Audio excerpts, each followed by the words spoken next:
आंकड़ों का बढ़ता ग्राफ डराने वाला है। हालात देखकर लगता है कि देश में अभी तीसरी लहर का पीक आना बाकी है। रोजाना संक्रमण के मामलों में इजाफा हो रहा है। महाराष्ट्र की बात करें, राजधानी दिल्ली की बात करें तो यहां महामारी की रफ्तार हैरान और परेशान कर देने वाली है।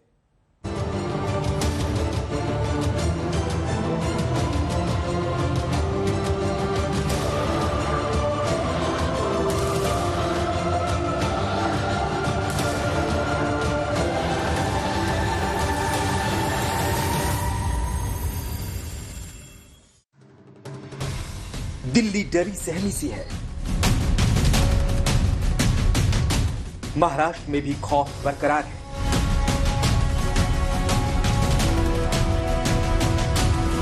लेकिन क्या दोनों राज्यों में हालात कंट्रोल में? क्या तीसरी लहर का प्रभाव कम हो रहा है? दिल्ली महाराष्ट्र ने तमाम जतन कर लिए हैं। कोविड प्रोटोकॉल अमल में लाया जा चुका है। सख्ती बढ़ा दी गई है। नाइट कर्फ्यू का दौर चल रहा है। स्कूल कॉलेज की छुट्टियां कर दी गई है। लोहड़ी के त्योहार पर वायरस का डर छाया रहा।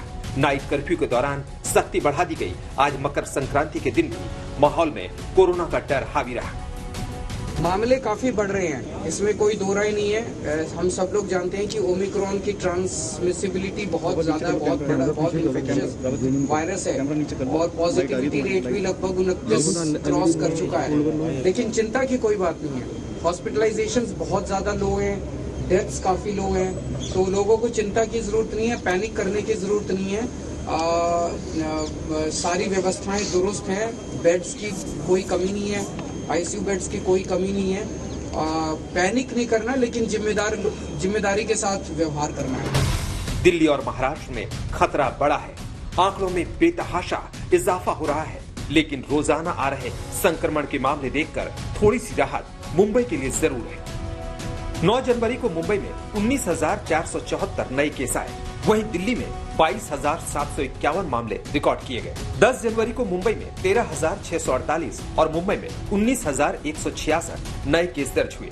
मुंबई में 11 जनवरी को 11,647 और मुंबई में 21,259 केस मिले।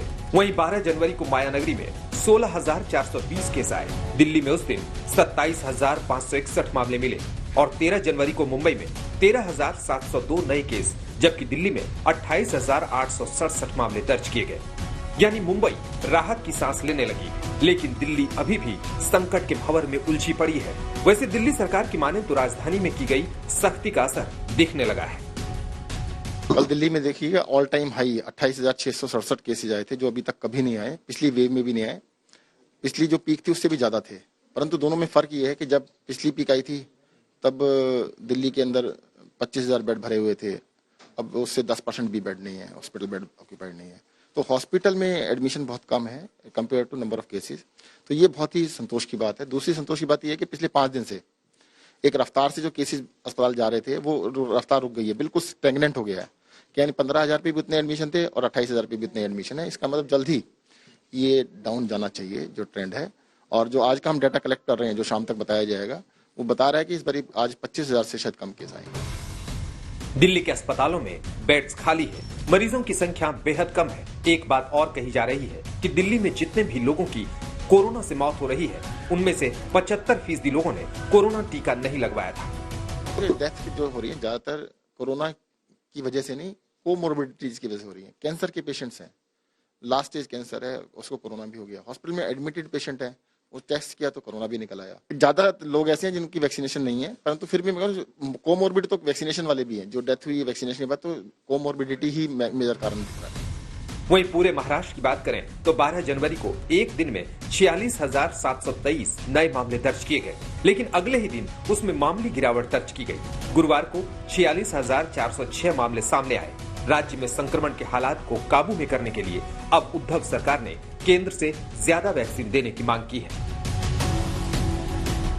वैक्सीनेशन के हद तक जो जैसा 15 to 18 इयर्स के किशोरों को जो अभी हम वैक्सीनेशन देने का प्रोग्राम कर रहे हैं, या हेल्थ वर्कर्स और फ्रंट लाइन वर्कर्स 60+ लोगों के लिए जो प्रिकॉशनरी डोज देने की बात हुई है, उसके लिए हमें कोविशील्ड और कोवैक्सीन दोनों भी डोसेस निश्चित तौर पर उसकी मात्रा कम पड़ रही है और कई कलेक्टर्स की ये मांग हो रही है कि कोवैक्सीन खत्म हो रहा है करके। तो हमने ये मांग रखी कि 50 लाख कोवैक्सीन, कोविशील्ड और 40 लाख कोवैक्सीन हमें देना चाहिए। इस बार का खतरा थोड़ा अलग है।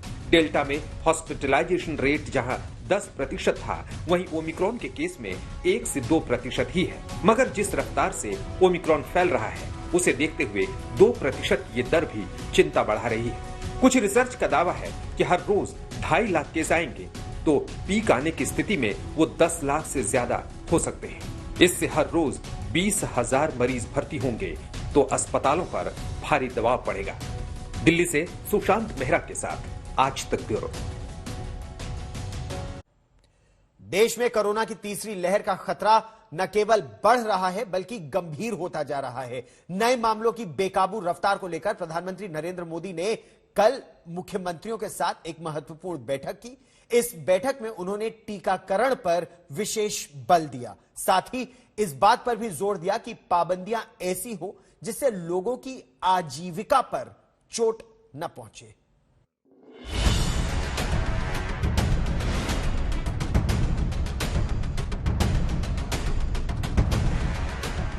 कोरोना के संक्रमण काल ने बढ़ाई टेंशन।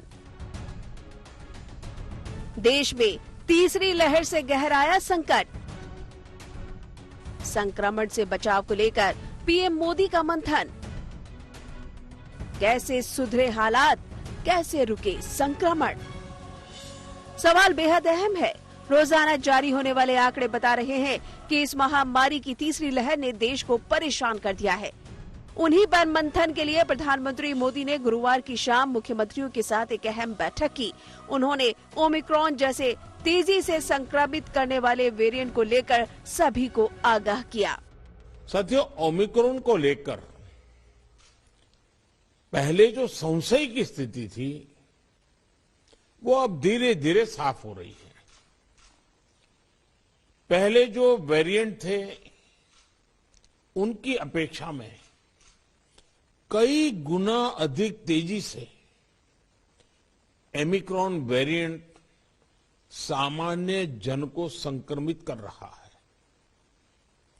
अमेरिका जैसे देश में एक दिन में 14 लाख तक नए केसेस सामने आए हैं। प्रधानमंत्री ने ये भी कहा कि कड़ी मेहनत ही जीत का एकमात्र विकल्प है। प्रीएम्प्टिव, प्रोएक्टिव और कलेक्टिव अप्रोच ही जीत का मूल मंत्र है। पीएम ने अर्थव्यवस्था की गति को बनाए रखने का सुझाव भी दिया। साथ ही बचाव के लिए टीकाकरण को सबसे शक्तिशाली तरीका बताया। हमें सतर्क रहना है, सावधान रहना है, लेकिन पैनिक की स्थिति न आए, इसका भी हमें ध्यान रखना ही होगा। हमें ये देखना होगा कि त्योहारों के इस मौसम में लोगों की और प्रशासन की अलर्टनेस कहीं से भी कम न पड़े। पहले केंद्र और राज्य सरकारों ने जिस तरह प्रीएम्प्टिव, प्रोएक्टिव और कलेक्टिव अप्रोच अपनाई है, वही इस समय की जीत का मंत्र है। प्रधानमंत्री मोदी की यह बैठक उस वक्त में हुई जब देश के कुछ राज्यों में स्थिति गंभीर हो चुकी है। संक्रमण की रफ्तार इतनी तेज है कि देश भर में एक दिन के संक्रमण का आंकड़ा 2.5 लाख के पार जा चुका है। महाराष्ट्र में 46,406 नए केस मिले, जो बुधवार की तुलना में थोड़े कम है। दूसरे नंबर पर दिल्ली है, जहां गुरुवार को 28,867 नए मामले मिले। कर्नाटक में कुल 25,005 केस मिले, तो तमिलनाडु में एक दिन में 20,911 लोग संक्रमित पाए गए। वहीं पश्चिम बंगाल में 23,467 नए केस दर्ज किए गए। खतरा बेशक कम हो, लेकिन राज्य सरकारें तैयारियों को पुख्ता रखना चाहती हैं। दिल्ली से सटे हरियाणा के झज्जर एम्स में भी तैयारी पूरी है। यहाँ ओमिक्रॉन मरीजों का इलाज चल रहा है। तीसरी लहर का डट कर मुकाबला करने के लिए मेडिकल स्टाफ पूरी तरह से तैयार है।